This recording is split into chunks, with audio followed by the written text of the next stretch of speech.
Hello, hello, hello. We are making a video together. The baby dog and I have the same color sweater on, and this color here is a wonderful, wonderful color. Yes, it is the cardboard color. This is a wonderful beige. And that beige contains a little bit blue, actually. Yes, that is. It's getting a little dirty. I have to bleach this. So my skin cream, so always making this stained. But whatever. Yeah, I want to talk about the Amplituhedron again in this video, because that formation, it is an outer dimensional geometric formation that was created, I believe, by Nima Arkani Hamed, has created the Amplituhedron mathematically. So obviously it is not something that you can touch or that you can bring like into your life where you can sit in it or something. So it is not of this dimension. It's of a higher dimension, fourth or fifth. I don't know exactly. I don't remember now what he said, but it is of a higher dimension, and there are infinitely many dimensions out there or in here, wherever we are. Okay, so wherever we are in the coordinate system of infinity. And I find that so fascinating because what Paul said about infinity. Well, he accepts infinity, of course, and I think that every atheist would have to agree that infinity exists.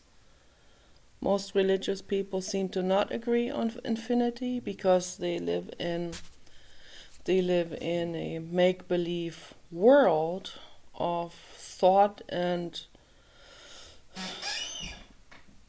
it's just some kind of it's a constructed world that they live in, that where they feel safe, where they have walls around it, like finiteness, finality, a finite space with a wall like a football stadium, and they don't want to look behind that. They'll say that's sacrilegious to look behind that football stadium. But mathematically, they would have to agree that if there is a wall, there's got to be something behind that wall, right? Maybe they'll say it's hell or whatever they want to say. But it's not hell. Obviously, this ball here that we live on, space goes on in all directions. And it goes on infinitely. And that's a mathematical, logistic fact that nobody can refute. Absolutely nobody. I'm coming just from a fact. I'm not a mathematician. It is logic. It's a logical fact. Logic, everyone can get into logic. You can. When you get into measurements of a ball, and you have the two polar regions, and you start to measure the circles around the slices around this ball, then you have something to measure, right? It's this space here, but space keeps going on, of course, in all directions. So, and Mars is smaller, the moon is smaller than Earth, and Venus is larger than Earth, And then there are planets that are way larger that are out there. Okay. Giant planets that are out there. And they have, according to the size, they have more gravity. There's a more condensed gravitational field, of course, because the larger the mass, the cohesive mass and of matter, the more magnetic gravity it has. And I believe that gravity is magnetism, and magnetism is also electricity. That's what I personally believe. So it's all a matter of gravity, gravitational fields. And it's very interesting to wrap your head around these things. It's very interesting. So the Amplituhedron is a geometric formation that is not two-dimensional, it's not three-dimensional, it is more than three-dimensional. It's either four or five-dimensional. Okay, so it folds in. If we try even at all, try to wrap our heads around it in terms of how our brains are possibly able to wrap themselves around something, right? To grasp an idea. So it becomes very abstract at some point. It's an abstraction, of course. When it becomes an abstraction, it's very difficult for the human brain to really understand it to its core, like in a psychological, in a sensual type of way. We can only understand it mathematically. Then at some point, right, it becomes multidimensional, and then the great mathematicians like Nima, they are able to, and Donald Hoffman also, those people are able to figure this out mathematically, right, as mathematicians and as theoretical physicists. It stays in theory because obviously it cannot be manufactured in an experiment, in actuality, in physics. So that's why they create all of these machines like the Hadron Collider, where they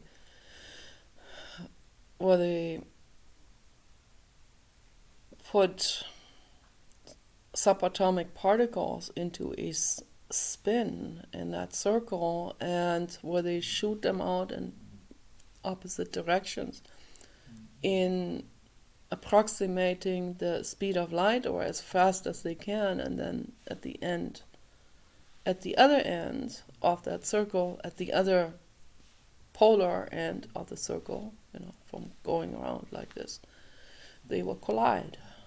And they want to see what happens when these two subatomic particles collide.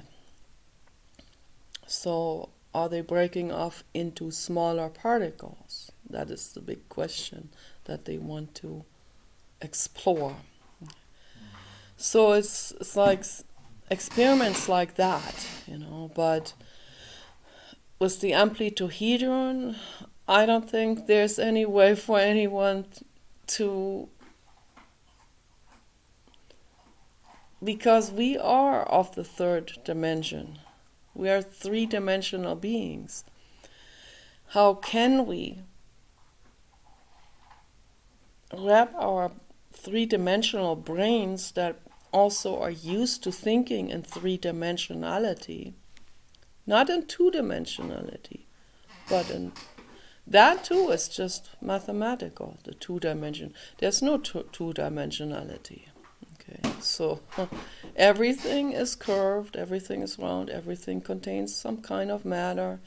Even a sheet of paper, you draw something on it, a triangle.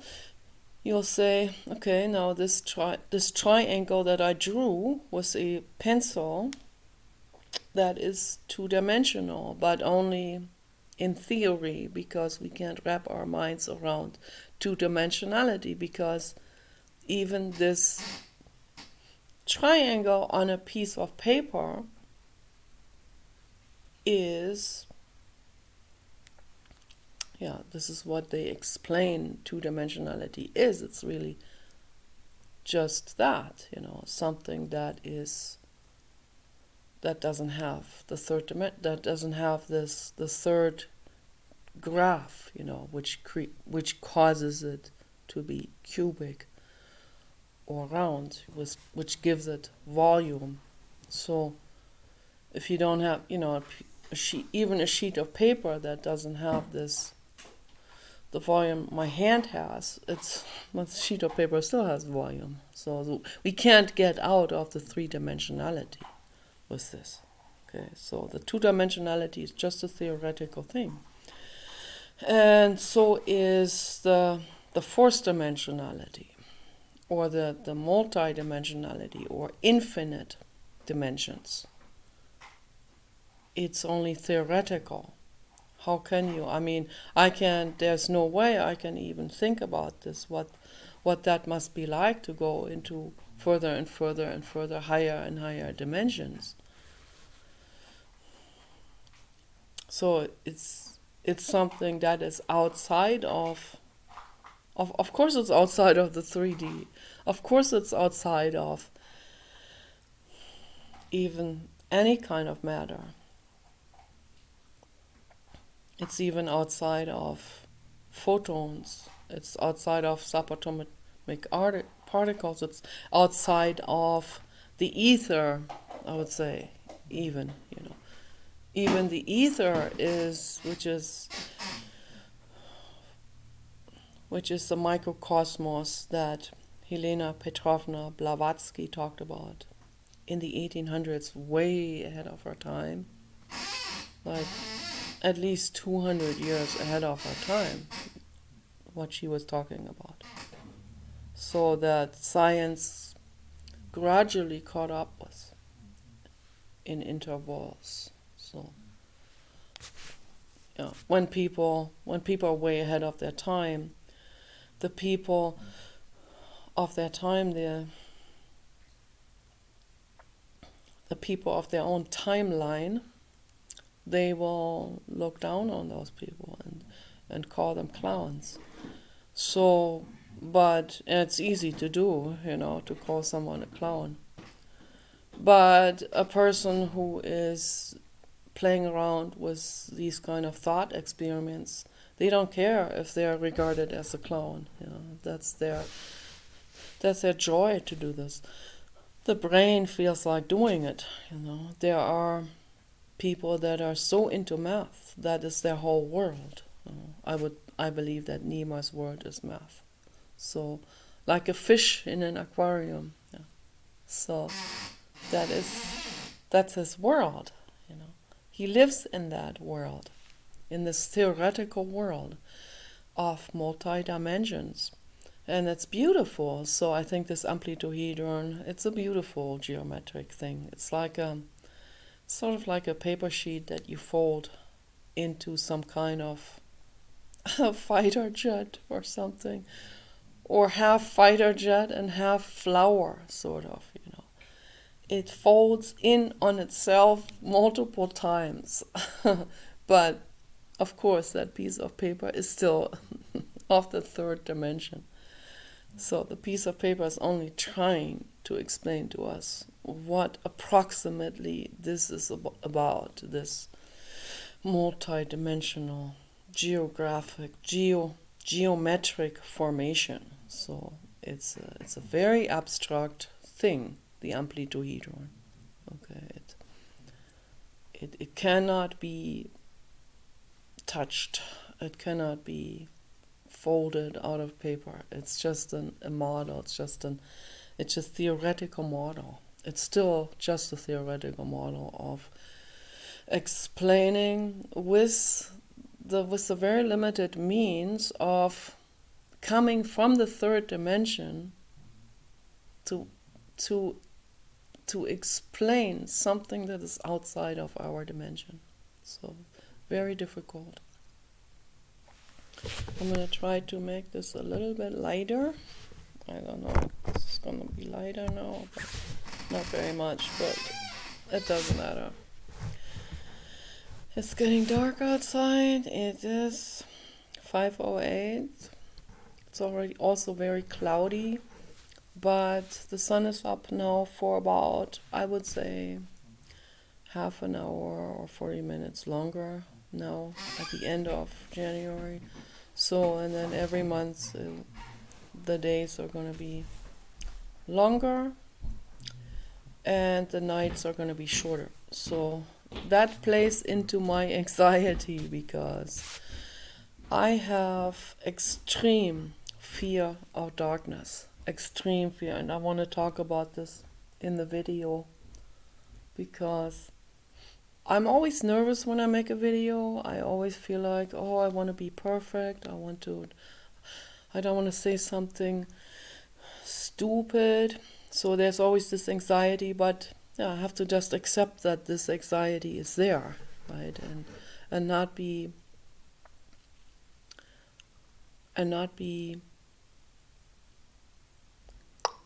censored by this anxiety, not be shut up by that anxiety. So that's really what I'm practicing in these videos. It's easier for me to write because when I write, I have much more control. Right? I do typos over typos. I go back. I correct the typos. I type way too fast with 10 fingers blind. It's like sometimes my hands are actually moved over a little bit on this keyboard. So then I have like complete gibberish because then I am typing something that is supposed to be H is then going to be J, and the Y is going to be the U, and then everything is like in code. I have to go back and I have to erase it all, and I have to align my hands, and I have to say mindful. I need to be mindful. I need to be focused. I need to breathe. Okay, so it's very important. And then I have to type slower, and one can get caught up with typing very fast. When you get used to typing fast, then it becomes automated, and then it's like something like driving. So, but we still have to come back to mindfulness, and we have to be focused, and we have to do things slower. Much slower. Yeah. With everything, that's the case. With every single thing in the world. We have to be much more mindful and more calm and not in a rush. Never in a rush. Absolutely never forcing anything. Always meditate, breathe. Sometimes just sit there and do nothing. That's a form of meditation. There are different forms of meditation. The most important form of meditation is the Vipassana meditation, where you just sit there and you do nothing. You can observe your breath. But you don't have to do that even, because that would be yet another form of focus. You can, there are different focus type of meditations. But the meditation that Jiddu Krishnamurti is talking about, I don't think he's actually talking about the Vipassana. He's talking about the meditation of doing absolutely nothing. And where you completely surrender to this moment. You surrender to it all. You surrender to the inner tension that you have. It's okay. You have the inner tension. There's a tension in my hand, for example, or in the shoulder. And you surrender to that. You don't try to just force that out, the tension, or shake it out. You can, but ultimately, whatever is there, it is there. You can't just undo this. If most of us are full of tension, most humans, this is a fact of life. This is something that has evolved like that, and it should not have evolved like that, but it has.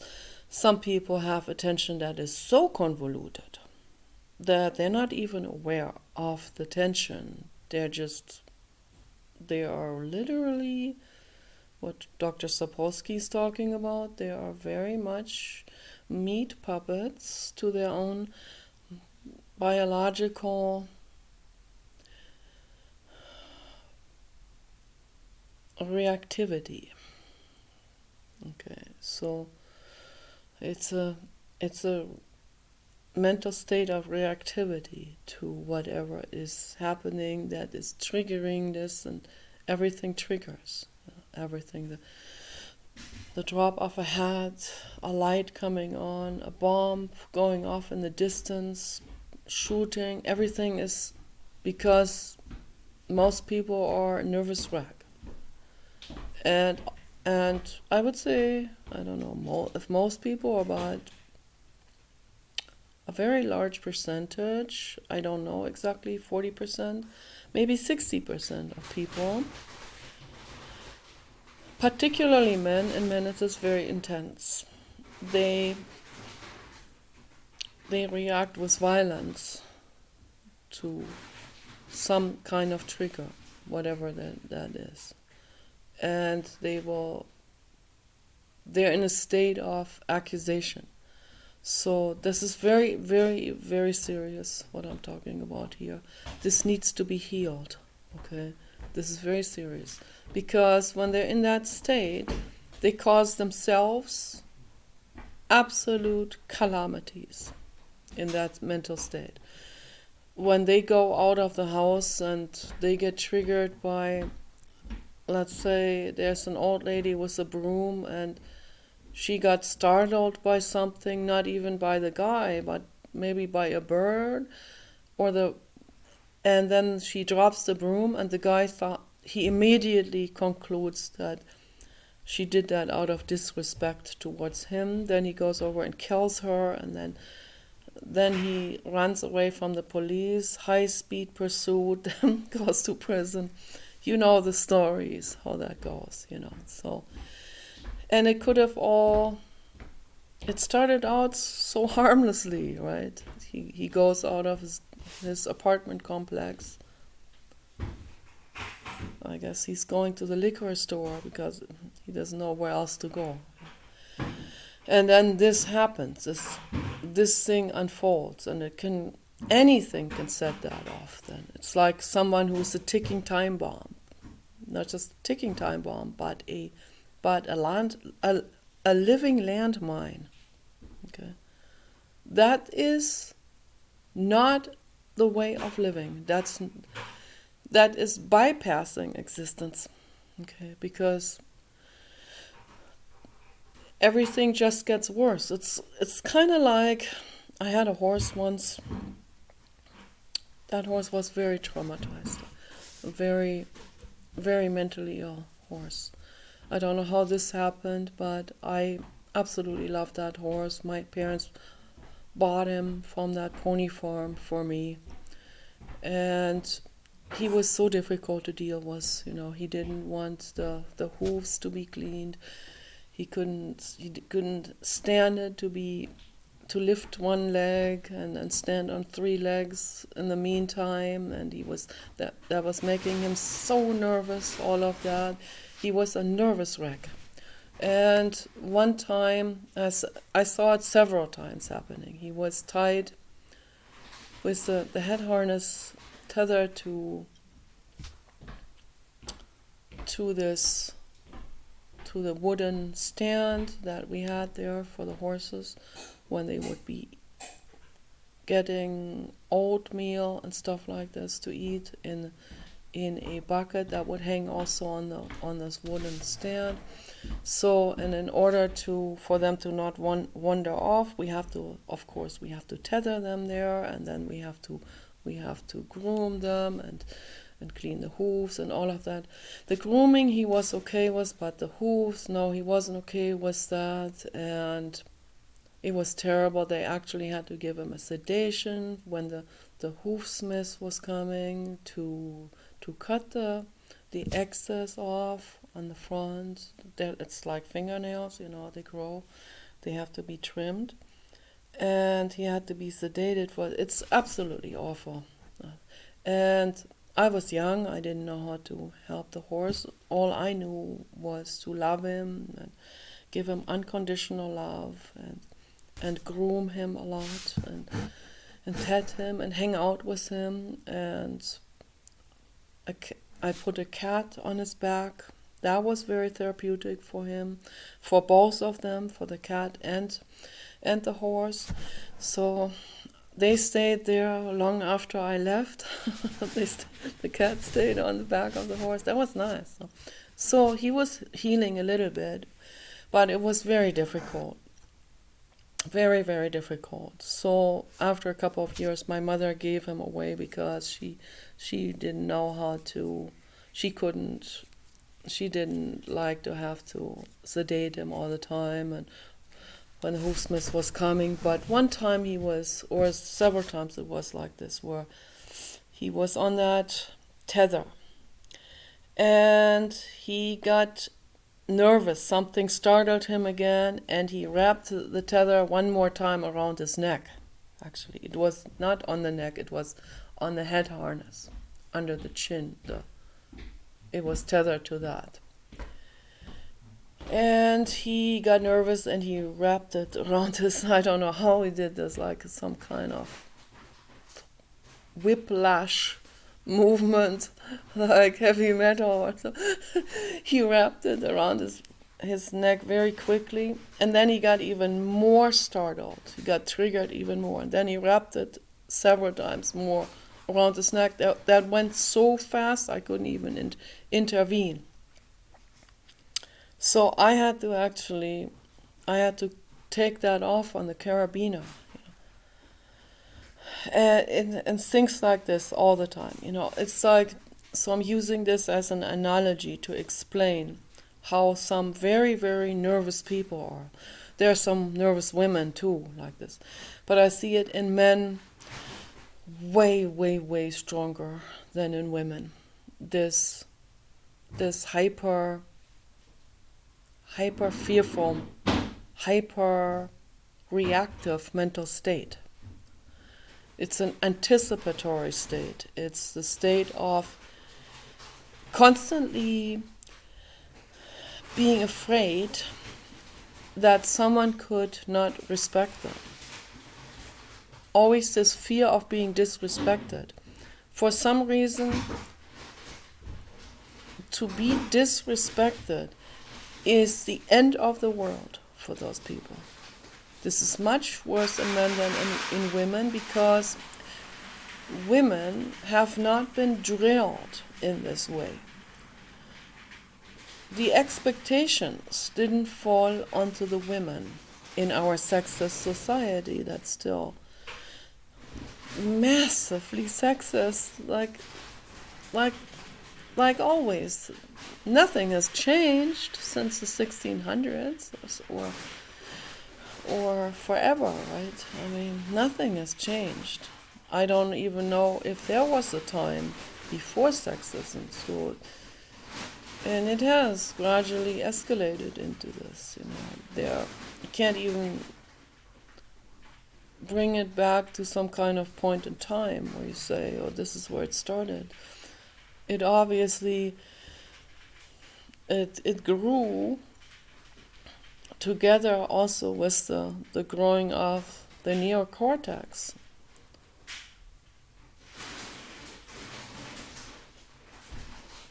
I think the neocortex would have to get very large before it probably can reflect on itself in this way and say, oh, wait a minute, what am I doing here? Why am I reacting like this? Very few people are able to actually reflect on themselves and say, oh, what am I doing here? So I'm trying anyway. I'm trying to educate people anyway and give good advice on introspection and reflection into your own mind, like look in the mirror, look into your psychological mirror and see yourself, know thyself, as Aristotle said. So you have to know yourself, you have to look into yourself, you have to reflect. And I think some great thinkers and great brains like Aristotle, they were Aristoteles. That is, Aristoteles is actually the Greek name. They call him here Aristotle. So it's some kind of abbreviation. So Aristo, we can call him. So, but that was a big brain, way ahead of his time, and he was able to introspect, and he taught this, and other people listened. I think only a few understood it, and even less people were able to practice that. So that's the same with whatever. The same with mindfulness, meditation, and all of that, ultimately.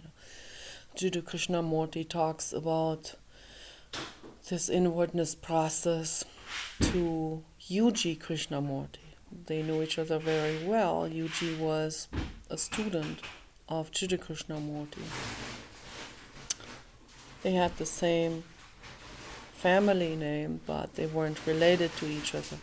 Yuji was coming from a very wealthy merchant type of very, very, very large, very wealthy family of billions of dollars. And Yuji himself knew, he was advanced enough to know that this wasn't making him happy, this wealth. So he got to the point, at some point, and Slavi they were both in the Theosophical Society. He was learning from Jiddu Krishnamurti, and he wanted to get to where Jiddu Krishnamurti was.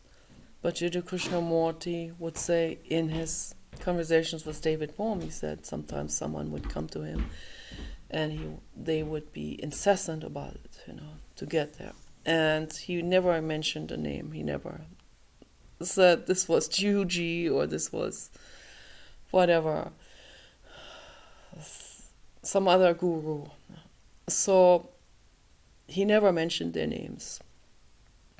He respected their confidentiality in this because he saw that they were struggling in all of this, and he saw that they were particularly struggling with this idea of respect and fame and all of that. So, but he would say to David Bohm, whenever someone comes to him and they are really incessant about this on him, they want to elicit out of him, how do you get to the state of enlightenment? He would say, this state of enlightenment is not their territory. They're not in that territory. And so that brings me back to the Amplituhedron. I think a state of enlightenment of that magnitude, we can all have some enlightened moments, or we can be on the path towards the infinity, because we'll never reach infinity. Only infinity is infinity, right? And that's okay. And Jiddu Krishnamurti had his soul is the infinite cosmos. So unlimited, there's unlimited. When he went into meditation, his body, in the very beginning, when he got into it, it caused him a lot of pain, physical pain, a lot of suffering, because his body, his biological body, was not made to go into that kind of meditation. I'm not even talking about ego. He never had an ego. His biological body was not. He's from South India. He was malnourished as a child, so his growth was stunted. He was like a petite little man. Okay,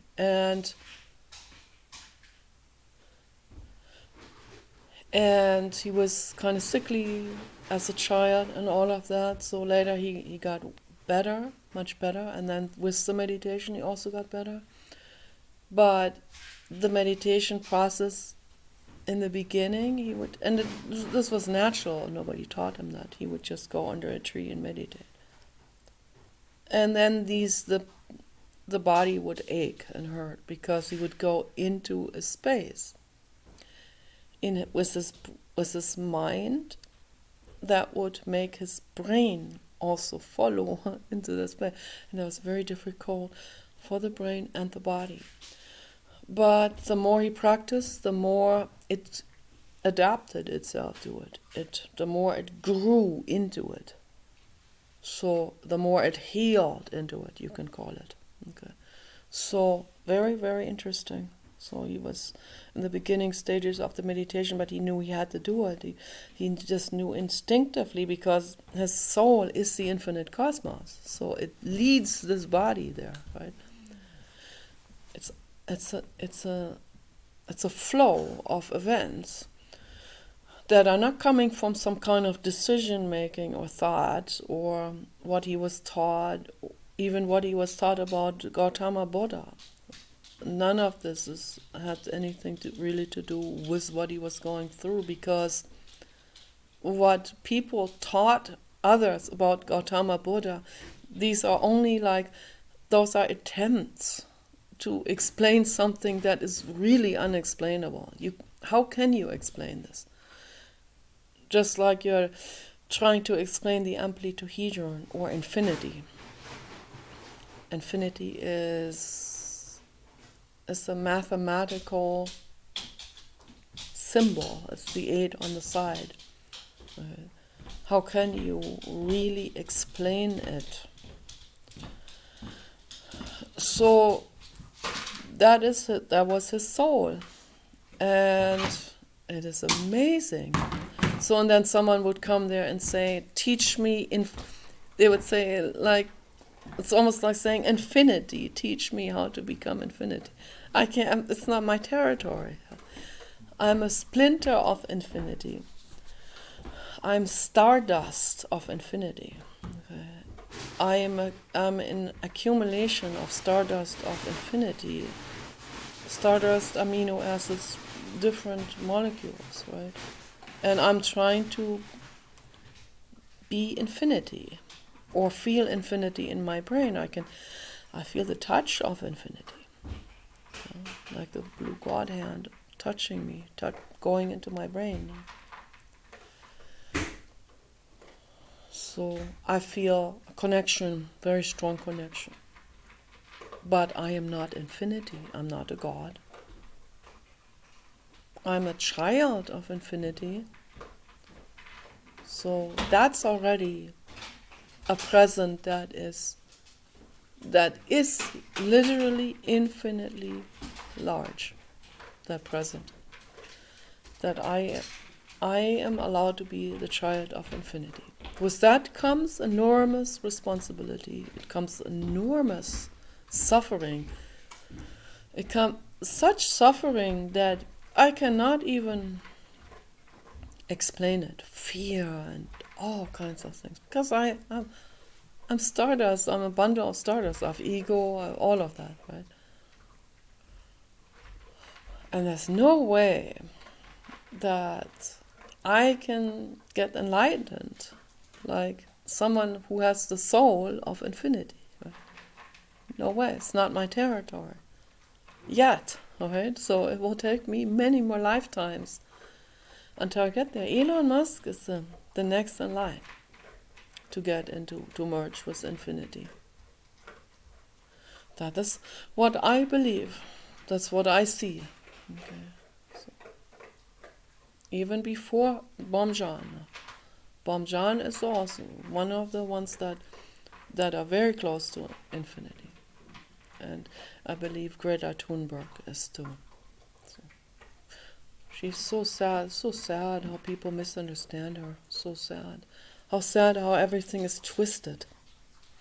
And how she's being used by the Democratic Party and by the mafia and all of this. She doesn't even know she's being used for that, because she's coming from a pure heart, okay? But someone who is young and naive can easily be used, and that if that person doesn't understand these people that use her, then she will continue to meet the Dalai Lama or whatever, who those people are corporate collaborators. I'm sorry to say it. The Dalai Lama is not enlightened. I'm sorry. As much as I love the Dalai Lama, he is not there yet. So he's probably, I don't know, he may be a light worker soul, but in the beginning of light worker. Maybe not even that. So he might be student of life. Yeah. So, and that's not farther than that. He's not even an indigo. So on the soul developmental level. So he's a rather young soul. But he has a very outgoing personality, and that's why they thought that is the Dalai Lama, because they went by the outgoing personality. So, he came right up to this monk, so they thought, that must be him. Okay, so no.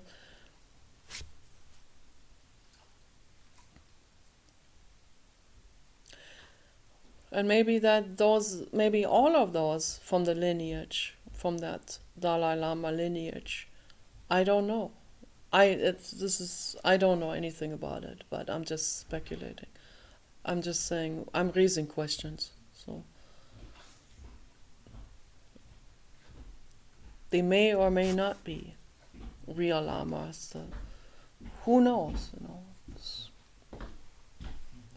I think the Satya Sai Baba, the Sai Baba lineage, I think all of them are more evolved, but very badly misunderstood, and all of that. Very badly misunderstood. They're trying to do good, and then they're misunderstood, and then you know how that goes. When you do good, you get your teeth kicked down your throat, that kind of stuff. So that's how it goes with the human ego. That's why the people that have more insight into the world are trying real hard to get this across. They're trying real hard to make this understood.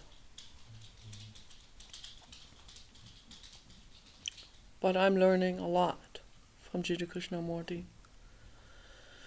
I'm learning more from Jiddu Krishnamurti than from anyone else.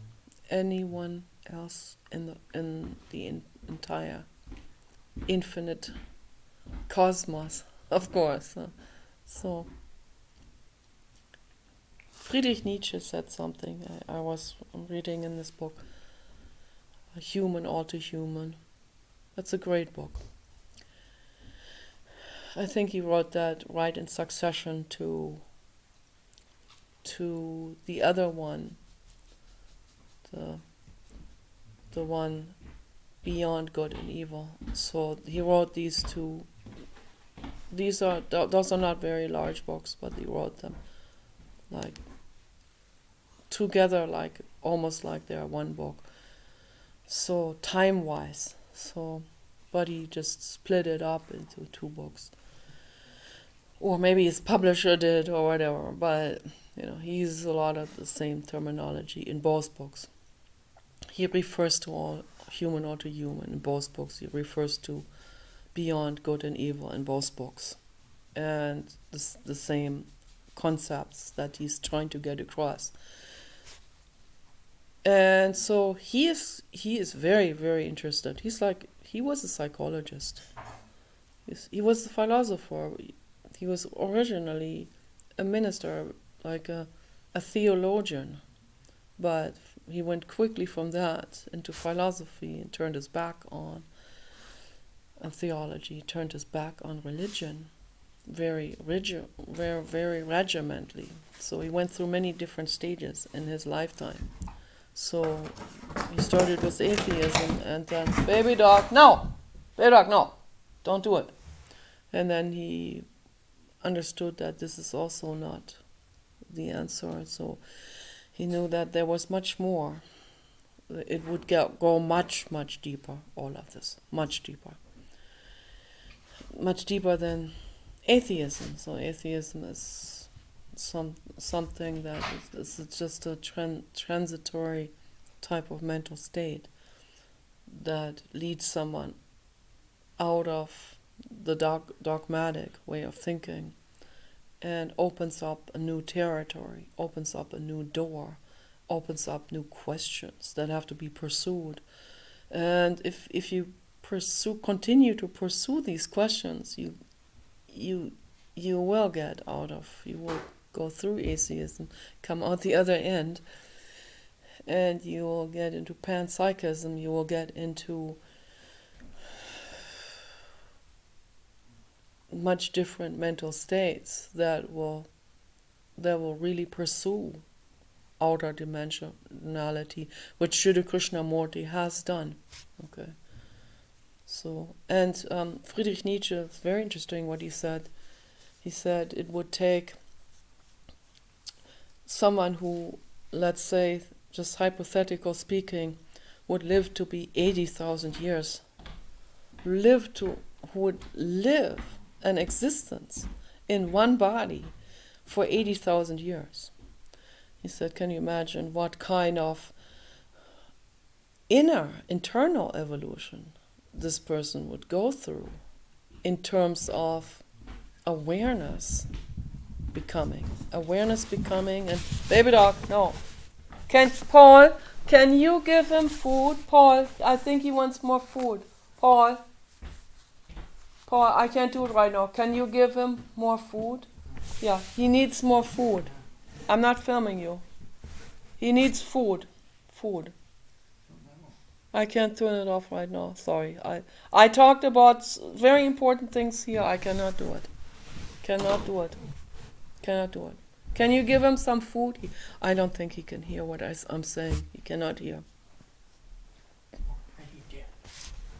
Well, then why don't you say it? Why are you acting? It doesn't matter if your voice is there. No, it's like nobody. The FBI is not after you. It's annoying. This is so annoying. My goodness. Here. Okay.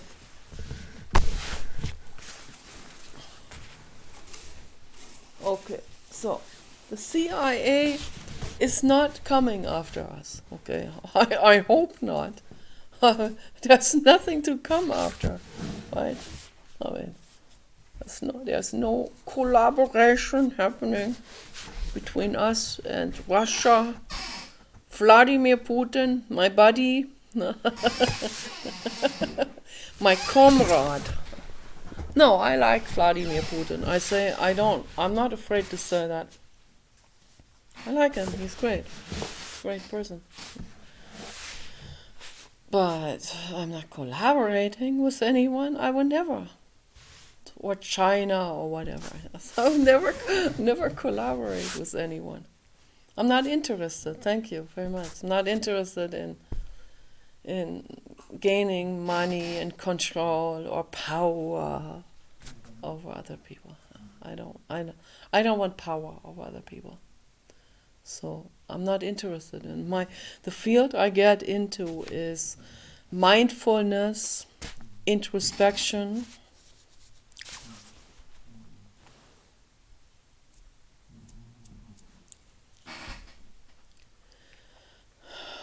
pursuing very important questions like my own psychology. I want healing. I'm interested in healing. Okay. I want healing for all living beings and for all entities. I say that every night when I go to bed.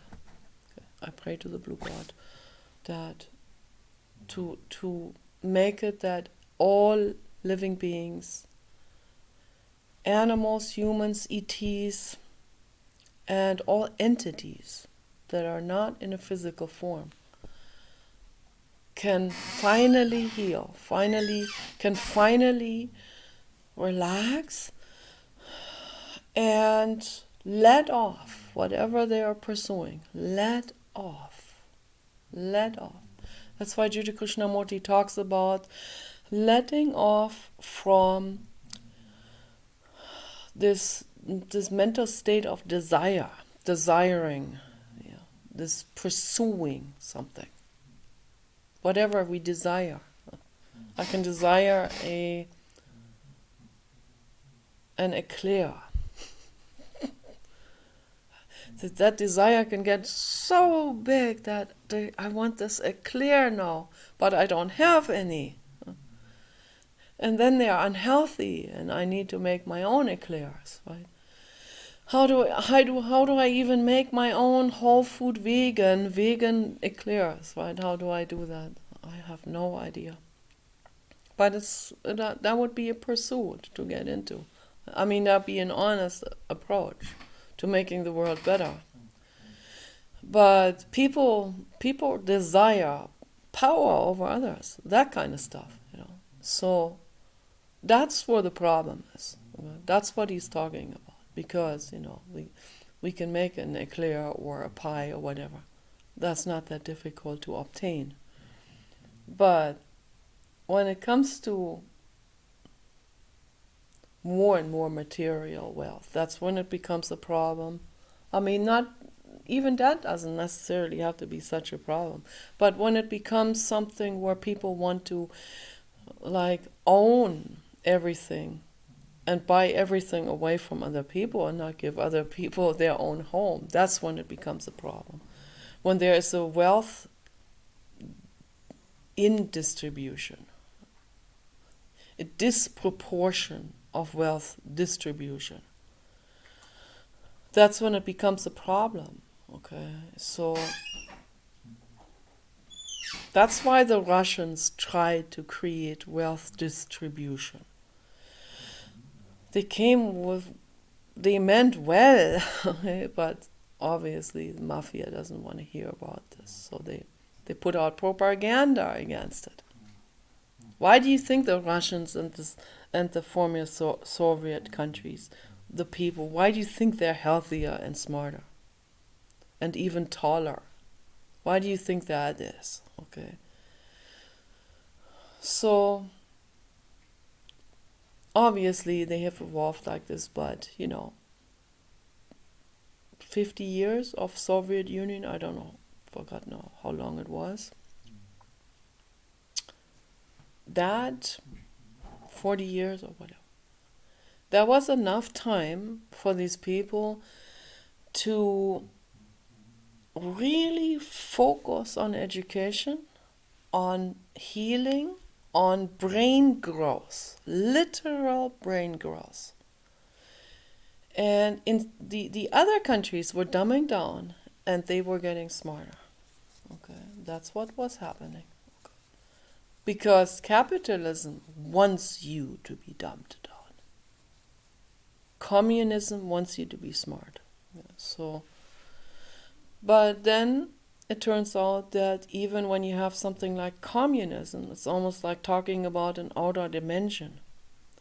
How can you actually grasp it and create it if you are in your three-dimensionality of greed, right? How can anyone create something like this? Even if I created my whatever, however we want to, my Amplituhedron or whatever, my Amplituhedron dictatorship, like, let's call it that way. I don't even know how to call it. I'm not going to call it communism because, I mean, maybe it is communism. I don't know, but even if I created it with the best of my intentions and with the hardest of my work, right? The people who work for me are not of the same mind state. And the people who work under those are even less of the same mind state. And then you go down the pyramid and then you get down into the gutter of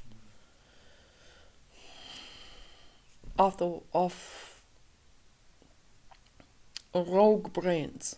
Okay. Those are feral brains. The people that work for the mafia are feral rogue brains. They have not understood what life is all about. They live in a state of, I talked about this earlier in the video, they live in the state of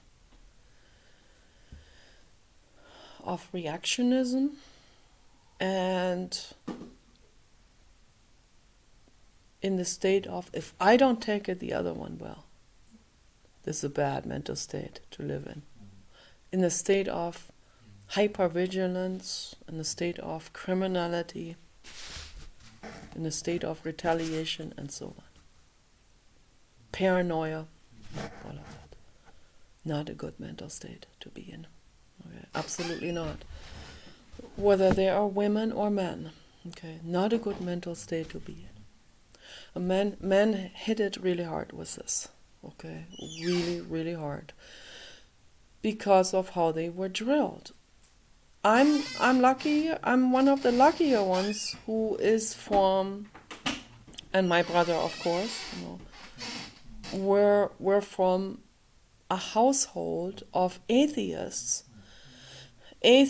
agnostic, small percent agnostic, where even our housekeeper was an atheist, and even my grandfather was an atheist, and most people we knew were atheists, and highly intellectual, very well read, very academic.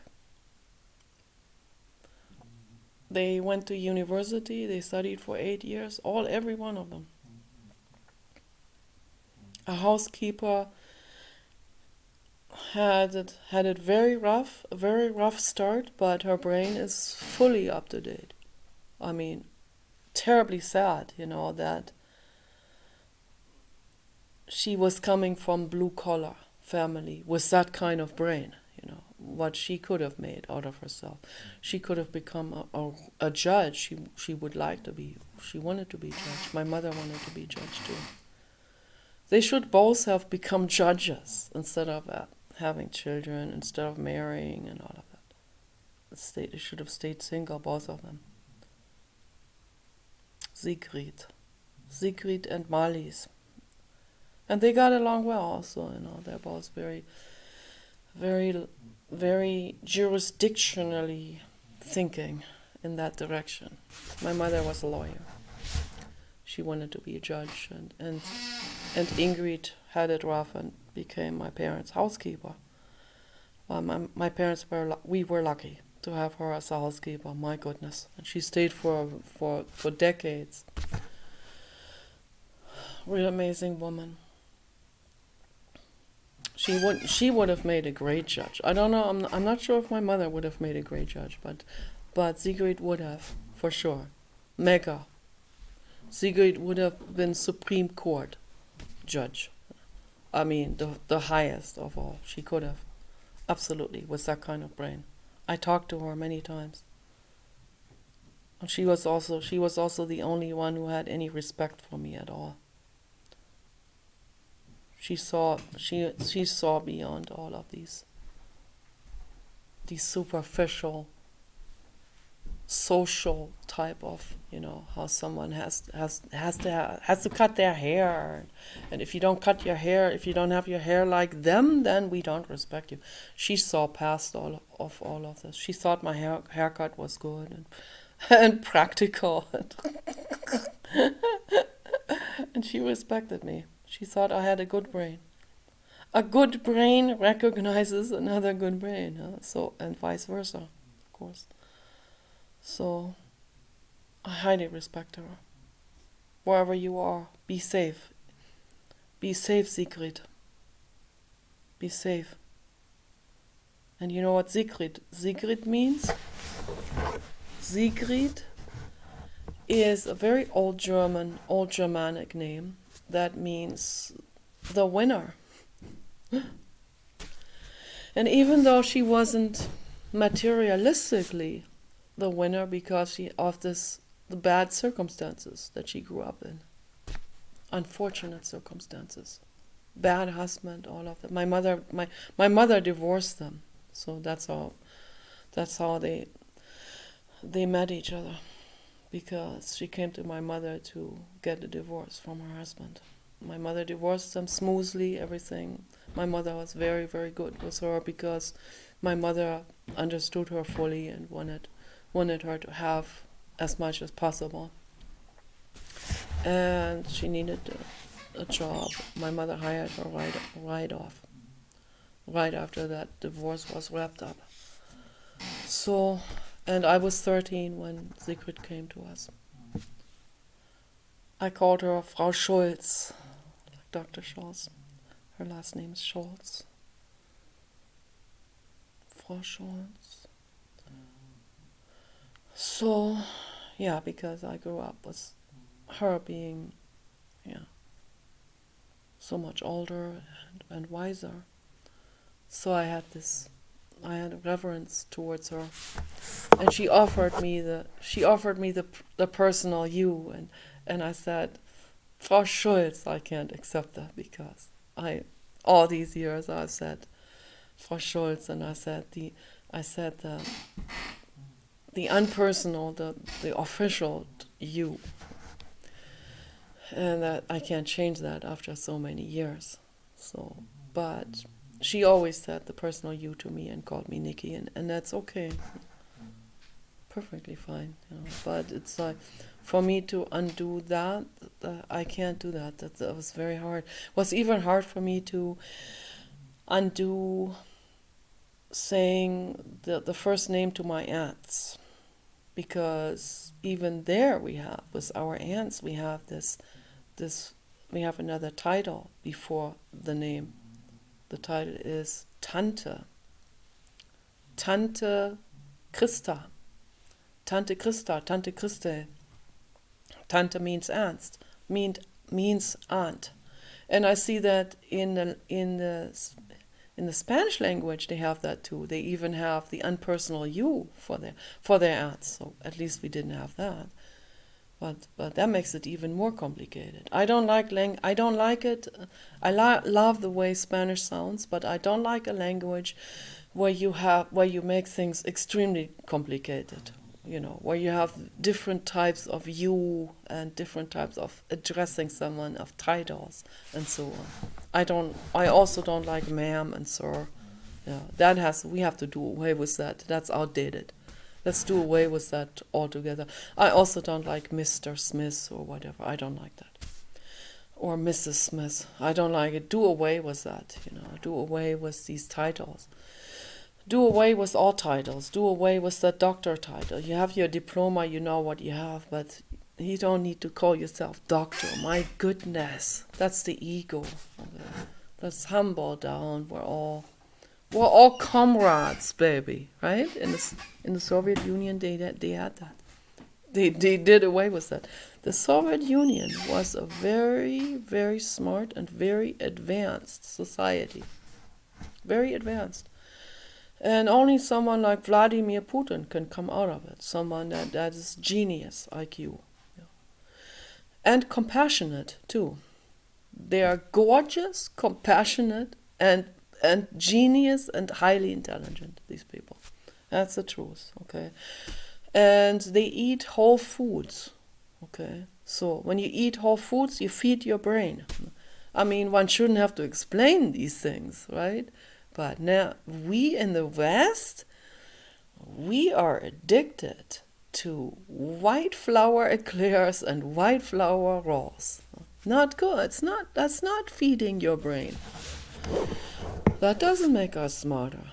I was lucky enough to grow up in Germany and in my parents' household where we also ate whole bread, whole grain bread too, not just all of that sweet stuff and the white flour, not only that.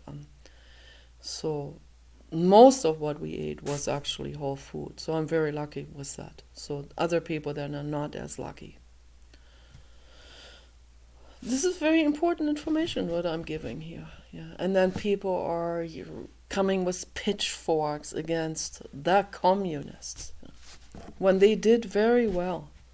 The problem is that the people that are running the communism are not communist. I mean, very few are. Vladimir Putin is. You know. So many of them are not. And then even Vladimir Putin, you know. So let me put Paul or anyone who complains about these people, put any one of you in the position of the apparatchiks, yeah, the ones that were running it. This is an oligarchical system, oligarchical dictatorship, right? Put any one of you in there, and you happen to enrich yourself on cost of the public. That are, you know, the Bolsheviks, the ones that are the workers. The dentist is not making more than the construction worker, and that is part of this, also part of the idealistic society, to not create an up or down, right? The problem is that the people that are running it are now the ones that are capitalizing in on it. Full-fledged capitalism. Capitalizing in on something, whether that's communism or whatever it is then again capitalism. If you capitalize on someone, you are a capitalist. Whether you know it or not, they think they're communists. We're so good, you know, but hey, our bank account is getting bigger and bigger and bigger. Oops, better not say anything, right? Who is paying into that? The public, the construction worker, the dentist, the school teacher, and so on. Yeah. But the people that were living in that society still had it 1,000,000 times better than the people in the West. Ta-da! Someone had to say it, right? Someone had to say it.